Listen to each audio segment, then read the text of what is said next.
tengo que identificar la causa. Todos estos tratamientos para bajar el potasio o el reto del potasio simplemente son tratamientos temporales. Porque el tratamiento real es el tratamiento de la causa. Si tengo estenosis de la arteria renal, tengo que dilatar la arteria. Recién ahí el paciente dejará de estar con hipocalemia.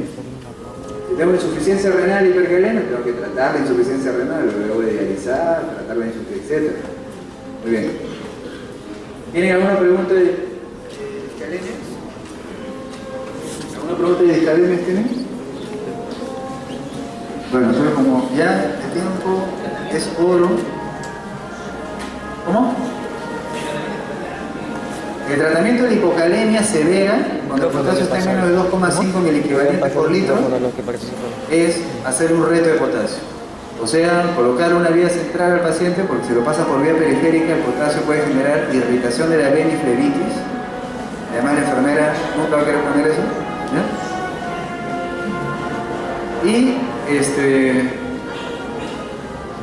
Y le administran, lo diluyen con cloruro de sodio a 100 mililitros y se lo pasan en 30 minutos. Nada más. De ello vuelven a tomar un monitoreo de potasio sérico o del AGA, electrolitos, y ven si es que el potasio ha mejorado. Si el potasio ya no está en menos de 2,5 miliequivalentes por litro, ustedes le pueden dejar potasio periférico. O sea, le pueden colocar, ya esa es una vía urgente, ¿no? Porque le están pasando 20 miliequivalentes en una hora. En cambio, y le está pasando directamente a la vía, por vía central. Se lo pasa por vía central porque le está pasando el potasio rápidamente. Entonces, ahora, si ustedes ya superaron la hipocalemia severa, que es en realidad lo único importante, ¿ya? Hay que tratar acá, ya le pueden tratar simplemente la reposición de potasio por vía sistémica como normalmente se hace. Normalmente las necesidades de potasio son de 1 a 2 miliequivalentes por kilo de peso. ¿Ok? Entonces, si por ejemplo el paciente pesa 70 kilos, vamos a poner 70 miliequivalentes, ¿ok? Entonces yo debería darle al día 70 miliequivalentes. Entonces, como la ampolla viene de 20 miliequivalentes, yo podría darle tranquilamente 3 ampollas, por ejemplo. Podría darle 4 ampollas. Eso ya se lo coloca con la dextrosa, lo mezcla con el hipersodio. Eso lo van a ver ya en la práctica clínica, ¿no? Si es que ya no lo han visto, obviamente, ¿no? No es una solución al uso normal de dextrosa, isotónica, ¿no? Dextrosa 5% más su hipersodio y su calio. Y eso básicamente está relacionado con las necesidades de potasio corporales diarias, que son de 1 a 2 miliequivalentes. Se pueden poner un poquito más, ¿sí? Le pueden llevar a 2 miliequivalentes por kilo, que es lo máximo, porque si el paciente tiene hipocalemia, ¿no? Pero ahí lo que ustedes tienen que ir haciendo en realidad es corregir la enfermedad de fondo. A ver. ¿Qué pasa si qué? Si no responde el primer reto de potasio. No, o sea, le pueden pasar otro. Eso puede pasar en un paciente que tiene realmente, bueno, una hipocalemia severa. Un paciente, por ejemplo, con desnutrición severa, y llega a la hipocalemia severa, porque eso se puede ver ahí que le pasan un reto de potasio y el paciente no corrige a más de 2,5. Entonces, simplemente esperan 30 minutos y le pueden volver a pasar otro reto. No hay ningún problema, siempre y cuando tenga vía central. No hay ningún problema. Para eso ustedes lo están monitorizando el potasio sérico. Pero de ahí que me digan de que después de 2 o 3 retos no responde, eso es totalmente inusual. No van a ver eso. No van a ver eso. ¿Ok? Y además que tienen que acordarse de que tienen que hacer la guía de manejo, ¿no? Primero, descartar si están haciendo una sola hipocalemia, y si no es eso, ver si el paciente tiene un cambio transcelular.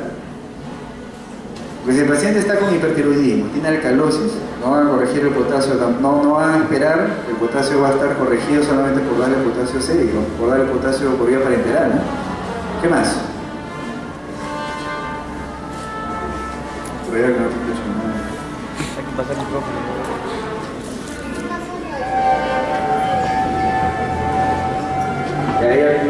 Ella pregunta en qué caso la hipercalemia no se evidencia en el EKG. No, eso es totalmente impredecible. No se puede predecir eso. Se puede llegar a un paciente con potasio inmocho, está reportado, o sea que es una hipercalemia severa, y no tener alteraciones electrocardiográficas.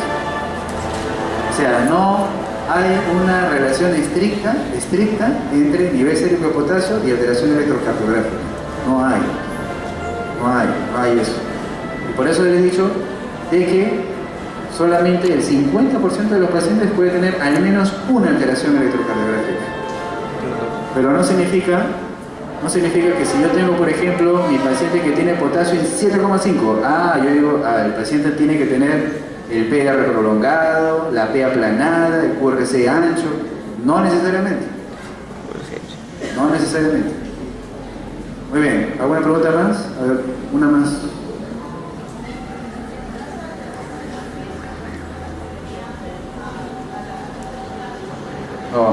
Sí, ella pregunta por la hipomagnesemia. La hipomagnesemia, efectivamente, si tiene hipomagnesemia, el paciente no va a responder al reto de potasio. Así es. Le ponen un reto de potasio y no responde. Claro, depende del paciente, ¿no? Si yo sé que tengo un paciente con una hipocalemia por desnutrición severa, si le coloco un reto de potasio, podría esperar que tal vez con un reto de potasio más no responda, pero si le vuelvo a pasar, ya debe responder.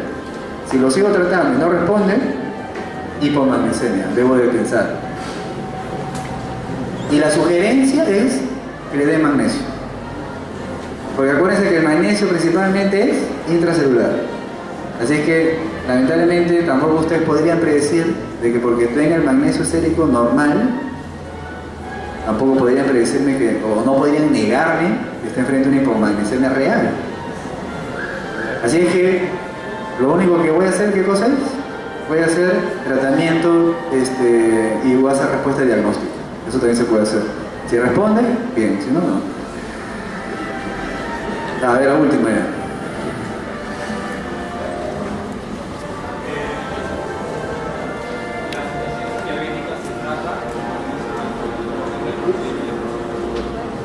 Ya, en la cetoacidosis diabética, bueno, en la cetoacidosis, él pregunta de la cetoacidosis diabética si la hipocalemia se trata. Él pregunta seguramente porque como el paciente viene con hipercalemia, normalmente, bueno, ya ese es otro manejo, ¿no? La cetoacidosis diabética, lo primero se hidrata, porque el paciente está deshidratado. Luego, una vez que he hidratado bien a mi paciente, recién ahí le instalo insulinoterapia, porque el paciente tiene una hiperglicemia importante. Entonces, le instalo insulinoterapia al paciente. Luego, yo no trato la hipercalemia de mi paciente, o sea, si el paciente, por ejemplo, tiene 7 o 6 de potasio, ¿ya? Yo, tranquilamente, lo que voy a hacer es lo que les he dicho. Hidratarlo y luego colocarle insulinoterapia y no deben de darle... O sea, porque el paciente viene con 6,5 de potasio. Ustedes dicen, ¿está con hipercalemia? No, lo que no van a hacer en ese momento es de inmediato colocarle insulina. Eso está mal. Tienen que darle, hidratarlo como le corresponde porque es cetoacidosis diabética y van a ver que con hidratación también va a bajar el potasio y además le van a hacer insulinoterapia y van a ver que con eso también va a bajar el potasio. Es más, ahí es cuando ustedes tienen que ir preparándose porque normalmente cuando le van a hacer hidratación, obviamente si viene con hipercalemia, los primeros frascos de cloruro de sodio se le coloca sin potasio. Pero a partir del tercer, cuarto frasco de cloruro de sodio ya voy agregando potasio al paciente. Y para eso tengo que estar monitorizando el potasio. Es de prever que el paciente tiene hipocalemia y ustedes tienen que hacer la reposición de potasio. Además, desde el momento que ustedes tratan con insulinoterapia al paciente que tiene hiperglicemia después de haberlo hidratado, ahí de todas maneras siempre van a evitar el cambio transcelular porque están metiendo la glucosa dentro de la célula, ¿no? Pero no es que están enfocando, le voy a colocar testosterona al 33, insulina, nada de eso. O sea, no es que le coloca, por ejemplo, 10 unidades de insulina rápida, no. Le coloca insulinoterapia como corresponde a cetoacidosis continua, ¿no? Una unidad por hora, etc. Muy bien. Ahora vemos fisiopatología de disnetremias. Ya, entonces nos queda una hora nada más. No se preocupen, solamente vamos a...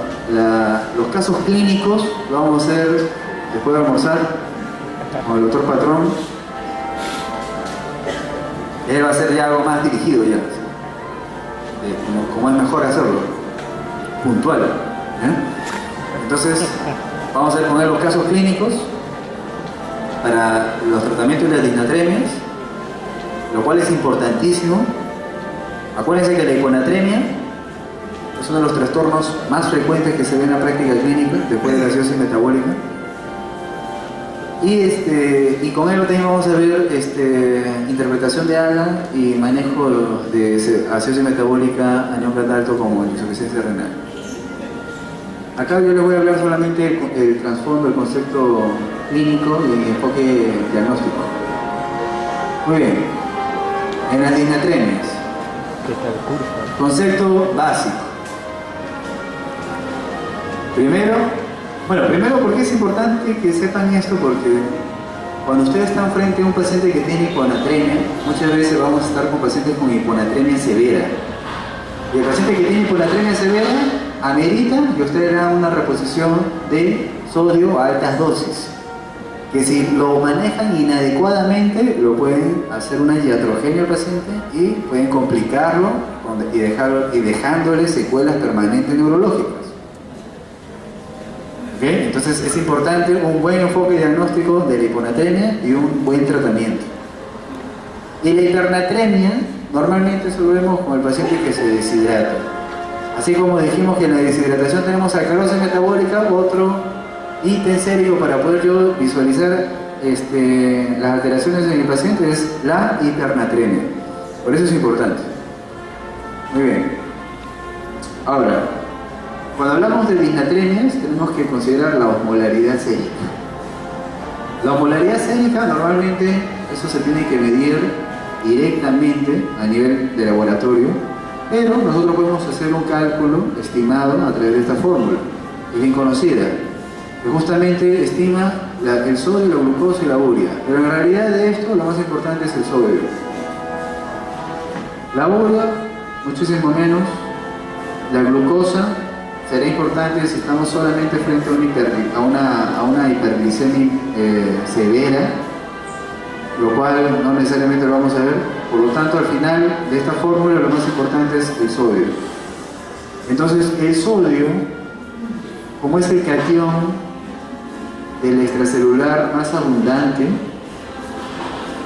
y justamente por el tamaño que tiene, justamente eso es lo que va a determinar la osmolaridad. Ustedes deben de recordar que el concepto de osmolaridad es justamente el número de osmoles o el número de solutos por litro de solución. Ese es el concepto de osmolaridad. Si yo tengo más solutos, tengo más osmolaridad. Entonces el sodio, al ser una molécula pequeña, porque es pequeña, y al ser abundante, porque es el principal catión del extracelular, ese es el principal factor determinante de la osmolaridad en el suero. El resto de moléculas, no. Las proteínas, imposible, ¿no? Son demasiado grandes. Por lo tanto, no van a ser muy numerosas a diferencia del sodio. Y basta con 2 veces sodio y ya puedo estimar la osmolaridad. Muy bien. Avanzamos. Normalmente, cuando yo tengo problemas de sodio, en realidad yo tengo problemas del agua. ¿Ok? Si yo tengo, por ejemplo, una hiponatremia, yo debo pensar que tengo problemas del agua. Si yo tengo, por ejemplo, hiponatremia, si bien yo puedo pensar de que debo haber tenido mecanismos o defectos que han hecho que el sodio baje en el cuerpo porque se elimina más sodio por orina, en realidad lo que yo debo pensar más que eso es que tengo problemas del agua, que por ejemplo tengo más agua que sodio. Lo mismo pasa con la hipernatremia. Muy bien puedo pensar de que hay un defecto que ha hecho que ingrese más sodio en el organismo, ya sea por vía parenteral, etc.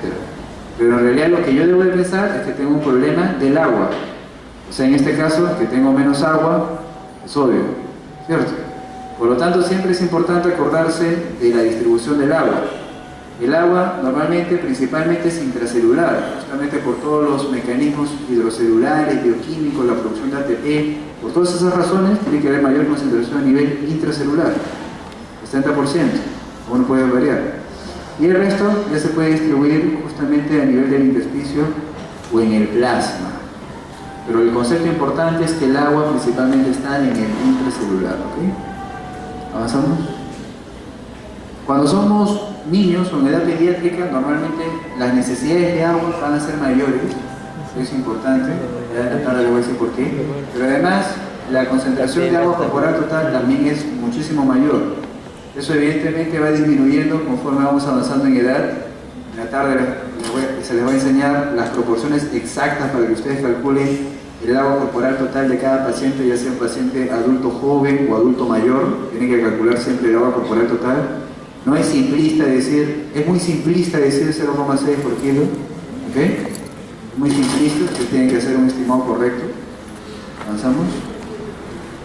Y al paciente que tenemos con disnatremias tenemos que hacer un adecuado balance hidrosalino, un adecuado balance de agua, lo que ingresa y lo que egresa. Entonces, normalmente ese balance debe ser neutro, un balance hidrosalino neutro. Y cuando estamos frente a un paciente ya sea deshidratado o con estado edematoso porque está con hipervolemia, siempre tenemos que hacerle un cálculo de balance hidrosalino. Paciente deshidratado o hipervolémico son pacientes con trastornos del agua y que secundariamente afectan el sodio.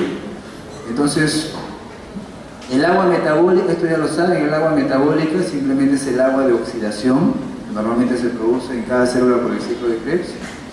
Y acá tenemos pérdidas obvias, y no se olviden las pérdidas por piel, la perspiración, no lo olviden, ¿okay? Piel y pulmones. No se olviden que eso se puede calcular como 0,5 mililitros por kilo de peso por hora. Pero estas pérdidas pueden aumentar en algunos estados como la diaforesis, ya sea de leve a severa. Si el paciente está hiperventilando, como puede suceder en un paciente séptico, infectado, en un paciente con hipercatabolia, aumenta la hiperventilación, le agregarán un poco más.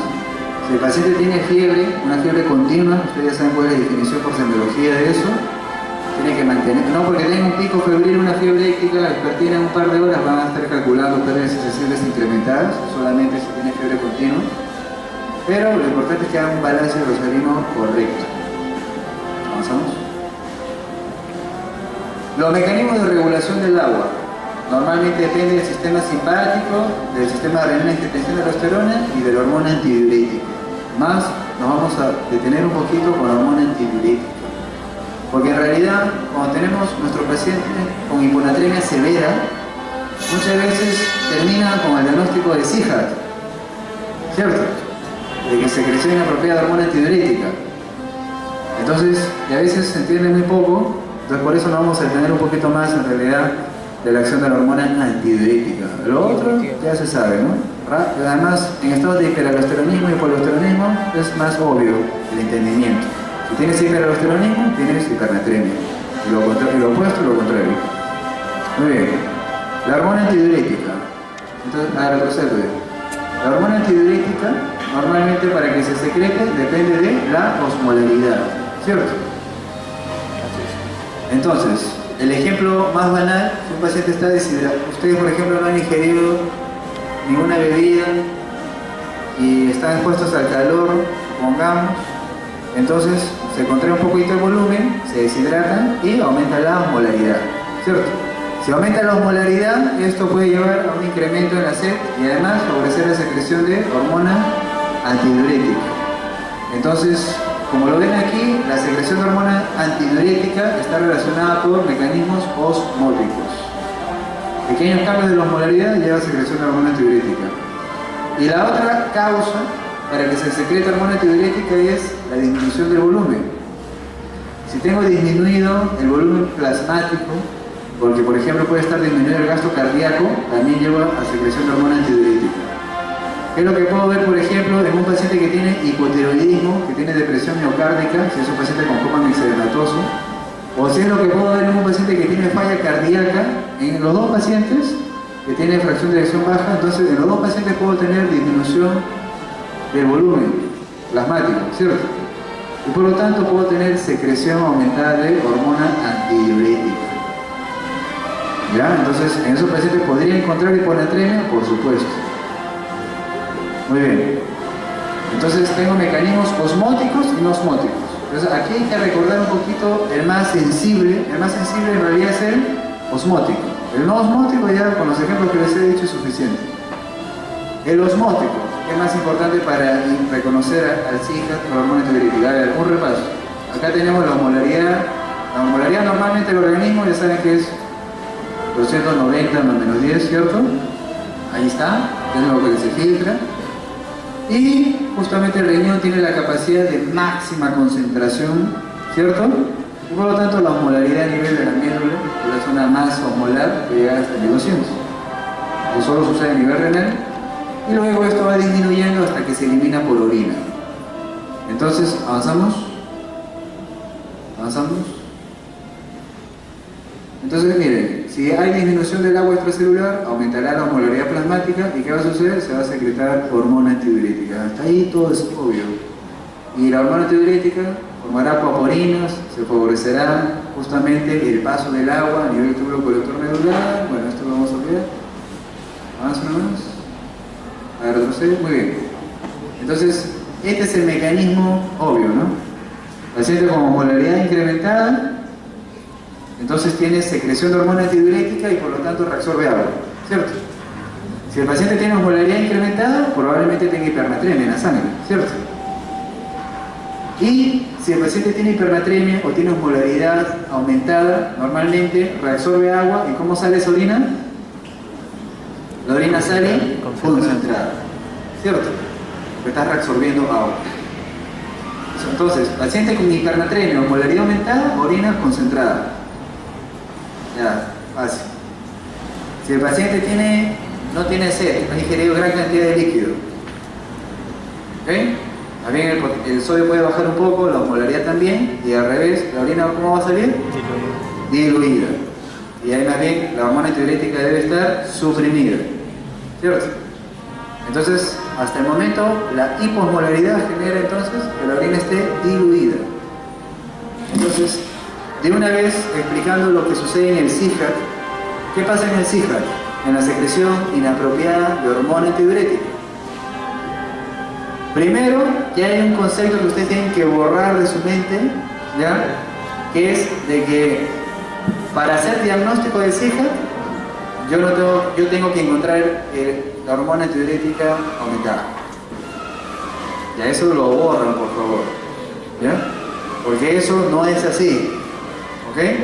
Es más, ni siquiera es un criterio diagnóstico, ¿ok? Así es que no necesitan o no pueden tener la hormona antidiurética aumentada necesariamente. En realidad, que yo encuentre la hormona antidiurética aumentada en los pacientes que tienen CIJAC, solamente sucede en el 30% de los pacientes que tienen CIJAC. En otro 30%, la hormona antidiurética está más bien baja, pero tiene CIJAC. ¿Ok? Y en otro porcentaje son alteraciones, en un porcentaje menor ya son alteraciones de la hormona antidiurética en su receptor.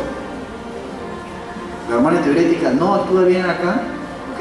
Igual tengo CIJAC, ¿ok? O sea, actúa de una forma anómala, incrementada, o sea, hay una hiperfunción aquí de su acción a este nivel, pero solamente aquí, ¿ok? Ya eso ocurre también en un tiempo. O sea, hay una gran variabilidad de las formas de presentación del CIJAC. Y la última forma de presentación del CIJAC es por cambios, cuando aquí a nivel del hipotálamo, el hipotálamo normalmente sensa la sed, ¿cierto? Si yo tengo molaridad alta, se sensa la sed y por lo tanto secreta hormona antidiurética. Basta que cambie solamente 1% de la osmolaridad. Ya. En el CIJAC hay un porcentaje de pacientes, que ese sí es el más común, ¿okay? Ese es o mejor dicho, el mecanismo fisiopatológico más común, en el que el paciente, por ejemplo, si normalmente tenía que subir a 305 milimoles, ya tenía sed y tomaba agua, no. En el paciente que tiene CIJAC, basta que hay un reset, hay un reset osmolar, así se llama eso. Hay un reset osmolar en el que ya no necesita que aumente al valor normal, sino mucho menos. El paciente tiene ya 290, 285 y ya está secretando hormona antidiurética. O sea, se ha reseteado su nivel a nivel del hipotálamo para poder secretar hormona antidiurética. Y ese mecanismo de reset osmolar es el que se ve, por ejemplo, el clásico. El que se ve en los pacientes que tienen tuberculosis, que podemos tener hiponatremia, El paciente que tiene cáncer, y tiene SIHAL y tiene hiponatremia, ya, esos pacientes obedecen a ese mecanismo. Muy bien. Además, ¿cómo yo diagnostico el SIHAL? Normalmente, si yo tengo SIHAL, o sea, si tengo la acción de la hormona antidiurética aumentada, es como debemos decirlo en realidad, la acción de la hormona antidiurética aumentada, lo que yo debería, o sea, primero, en términos normales, de forma normal, lógica, si yo tuviera la hormona antidiurética fisiológicamente aumentada, pues reabsorbo agua y la orina sale concentrada, ¿cierto? En el SIHAL, la orina, más bien, nunca se llega a diluir en forma completa. O sea, ¿eso qué significa? Si yo tengo, por ejemplo, una sobrecarga de agua del paciente, una persona sana, la osmolaridad baja, la hormona antidiurética se suprime y por lo tanto la orina sale diluida, ¿cierto? ¿Ya? ¿Qué pasa en el SIHAL? En el SIHAL yo le administro agua al paciente y el paciente, la orina no sale totalmente diluida. O sea, ¿qué significa? Que no está suprimiéndose totalmente la hormona antidiurética. Nada más que eso. Que la orina no sale totalmente diluida como debiera de salir. Y así en realidad es como se diagnostica. Le doy agua al paciente, la orina no sale totalmente diluida como debiera de ser, porque obviamente hay una sobreoferta de agua y por lo tanto el paciente probablemente tiene SIHAL. No hay muchas cosas que podemos hacer en el diagnóstico, pero eso sí, probablemente tiene SIHAL. Muy bien, avanzamos. Entonces miren, volviendo a la hiponatremia, ya les he dicho, o el sodio está disminuido, lo cual, o sea, si tenemos un paciente que está usando diuréticos crónicamente, o lamentablemente en esas clínicas para reducción de peso que dan esas píldoras malévolas, ¿no?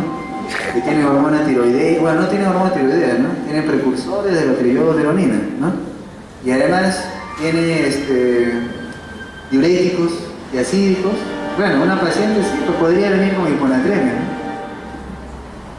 Pero en la práctica hospitalaria, el paciente que ustedes van a ver, ¿ya?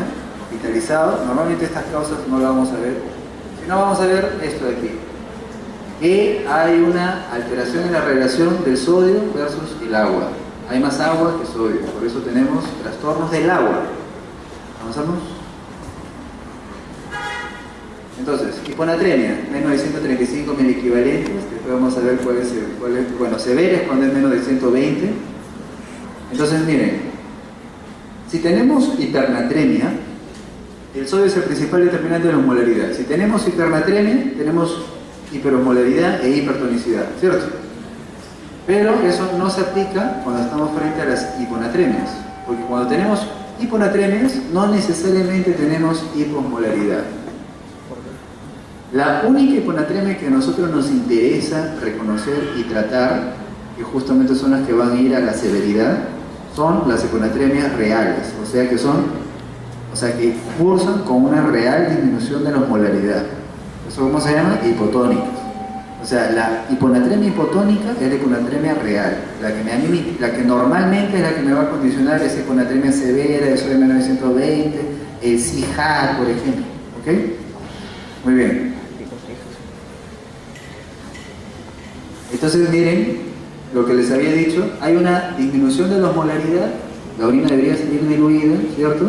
Totalmente, pero el mecanismo fisiopatológico común de las hiponatremias, principalmente el SIHAL, es de que tenemos una secreción de hormona antidiurética a pesar de la hiposmolaridad. ¿Avanzamos? Las pseudohiponatremias, también normalmente se repite esto, ¿no? Primero, si estoy frente a una hiponatremia, descartar la pseudohiponatremia. Y cuando estoy frente a una pseudohiponatremia, debo de pensar que tenemos o una hiperlipidemia, si no ven atrás, y una hiperproteinemia. ¿Ok? Entonces, y simplemente la explicación de esto es simplemente porque si tenemos en el plasma, que principalmente su componente es agua, ¿cierto? Pero si se expande el componente sólido, en este caso pueden ser lípidos o proteínas, eso simplemente disminuye el volumen que le corresponde al agua y por lo tanto baja el sodio. forma proporcional, ¿cierto? Y eso es una pseudohiponatremia. Porque en realidad no es que el sodio esté bajo, sino simplemente ha disminuido proporcionalmente la reducción del agua, nada más. Sin embargo, lo que yo debo decirles es que esto la verdad no interesa mucho por la sencilla razón de que es bien raro que veamos realmente una hiponatremia por hiperproteinemia o hiperlipidemia. Para que se produzca solamente en el caso de los lípidos, para que se produzca una reducción de solamente 1 miliequivalente de sodio, yo debo tener aumentado más de 500 miligramos de lípidos. Pero díganme ustedes si hoy, que a todos los pacientes habidos y por haber el médico le da atorvastatina, a todos, van a esperar ver eso. Es lo primero, es así automática eso, ¿no? Colesterol alto, atorvastatina, ¿no? Triglicéridos altos, glicéridos. Entonces, no lo van a ver, no se va a ver. Y lo otro es hiperproteinemia. El paciente, además, si llega a 500, los pacientes antes harán una pancreatitis, ¿no? Que hiponatremia. Si tiene hiperproteinemia, para que baje el sodio en relación a las proteínas, miren, normalmente para que baje 1 miliequivalente otra vez de sodio, necesito que haya aumentado 4 gramos las proteínas. O sea, si normalmente yo tengo de 6 a 8, debería tener 12 gramos de proteínas totales para que baje Para que yo tenga 12 gramos de proteínas totales, lo veo pues en el paciente que tiene mieloma de vez en cuando, ¿no? No tratado, descuidado, que llegó tarde a la evaluación. Pero entonces, para que baje 2, ya tendría que tener cantidades pues totalmente inusuales de hiperproteinemia frente a un paciente, por ejemplo, con mieloma, ¿no? Que produce proteínas anómalas. Así que, en otras palabras, no lo van a ver. ¿Okay? Pero lo que sí van a ver es la pseudohiponatremia en relación a la hiperglicemia. Eso sí, porque ahí solamente basta que aumente 100 miligramos la glucosa para que baje de 1,6 o a 1,4, en realidad eso es muy variable, de sodio. Eso sí lo van a ver. ¿Y eso por qué es importante? Porque nuevamente, si ustedes están frente a su paciente con cetoacidosis diabética, con hiperglicemia, tiene 500 de glucosa y ustedes le encuentran con hiponatremia, según ustedes severa, porque encontraron que el sodio está en 118, a lo mejor no está en severa, pues está simplemente en una pseudohiponatremia. Además, usted, ¿cómo está? El paciente está totalmente asintomático, con mayor razón. Entonces, y no vayan a cometer el error de darle sodio, ¿no? O sea, quiero decir, no vayan a cometer el error de darle soluciones incrementadas de sodio, cuando a ese paciente solamente se lo debe hidratar con soluciones isotónicas, no hipertónicas. Muy bien, avanzamos. Muy bien, este cuadrito en realidad ya no lo voy a explicar, no porque no sea importante, sino porque es más importante explicar el cuadro siguiente, que más moderno, todavía no lo he visto. Pero no me refiero a esto porque este ítem que está acá realmente es importante, ¿ya? Para ubicar, o sea, este cuadro es importante porque me permite una ubicación así general, ¿no? De todo lo que es hiponatremia, ¿ya? Incluso también lo vamos a enfatizar más tarde, porque justamente lo que les vuelvo a decir, ¿no? Si yo tengo problemas del sodio, tengo que ver problemas del agua. Por lo tanto, en hipervolémica hay más agua que sodio. En la euvolémica también hay más agua que sodio. Solamente en las causas hipovolémicas está disminuido esto. ¿Ok? Y tengo causas, si tengo hipovolemia, se me está yendo el riñón, se me está yendo el sodio por el riñón. Si tengo pérdidas o fuera del riñón, porque el paciente tiene diarrea, vómitos, etc. Por eso es que el paciente tiene hiponatremia hipovolémica, ¿no? Pero eso se corrige simplemente con una solución isotónica, lo hidrato al paciente y ya está. Luego, las causas hipervolémicas. El paciente tiene edema, ¿ok? El paciente que tiene edema, primero que ustedes, para que tengan edema, tienen que tener ya por lo menos más de 4 litros de agua en el cuerpo, en el tejido intersticial. El paciente tiene fovea, ¿cierto? O sea, es fácil reconocer que el paciente está con hipervolemia y obviamente el sodio diluido. en todas estas causas, falla cardíaca, cirrosis, síndrome nefrótico, falla renal, etc. ¿Ok? Pero no se confíen. No se confíen. Porque el paciente puede estar en esta causa y puede no tener edema. Por si acaso. ¿Ya? Por si acaso. No se vayan a confiar así absolutamente. Porque, les vuelvo a decir, para que yo tenga edema, tengo que tener 4 litros. Ya, el paciente puede ser hipervolémico, puede estar en transición, puede tener 3,5 litros de retención hídrica y su causa es dilucional, pues. Solo que no le encontramos edema, pero si yo sé que tiene falla cardíaca, si yo sé que tiene falla renal crónica, evidentemente esa es su causa. Muy bien, y la euvolémica es la que, bueno, evidentemente no hay contracción del volumen, ni por deficiencia, ni por exceso, y ahí tenemos principalmente al SIHA, ¿no? Ahora, el diagnóstico de SIHA es un diagnóstico de exclusión. Yo tengo que haber diagnosticado las otras causas justificables de que el paciente tenga aumento de la secreción de hormona antidiurética a pesar de la osmolaridad disminuida, y puede ser por drogas, puede ser por hipotiroidismo, etc. ¿Ok? Entonces, eso es importante. Ahora miren, en el paciente que tiene, a ver, vamos. Ya, entonces, a retroceder. Entonces miren, esta es una forma ya más dinámica de hacer los diagnósticos. Más práctica en realidad, frente a una hiponatremia. Si yo estoy frente a una hiponatremia real, o sea, la que me interesa, ¿ok? No estoy hablando de pseudohiponatremia, ¿ya? Entonces, yo tengo que ver justamente eso. El paciente tenga la osmolaridad disminuida o puede ser que esté normal. A ver, avanza. Bueno, si está normal, pues no es una pseudohiponatremia, el paciente tiene hiperglicemia, tengo que corregir, o sea, simplemente hago un cálculo, estimo si necesita tratamiento o nada, o simplemente trato la causa de fondo que es la hiperglicemia. Y si la osmolaridad está disminuida, ahí sí entro yo en mi enfoque diagnóstico de hiponatremia verdadera o importante, ¿no? A continuación veo la osmolaridad urinaria. ¿Ya? Calculo la osmolaridad urinaria. Veo si está baja o si está alta. ¿Avanzamos? Miren, si la osmolaridad urinaria está baja, es lo esperado, ¿no? ¿Cierto?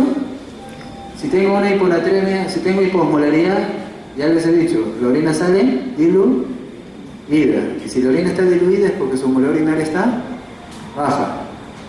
¿Y en qué puede pasar? ¿En quién puede pasar eso? En el paciente que tiene potomanía, el paciente polidíxico, la potomanía y cerveza también se ve eso. ¿Ok? Así se llama ese síndrome. ¿Ok? Y en cambio, si la osmolaridad urinaria está alta, ahí tengo que ver más bien el volumen circulante efectivo. ¿Vemos? Si está normal, puede ser SIHA, deficiencia de glucocorticoides, hipotiroidismo, drogas.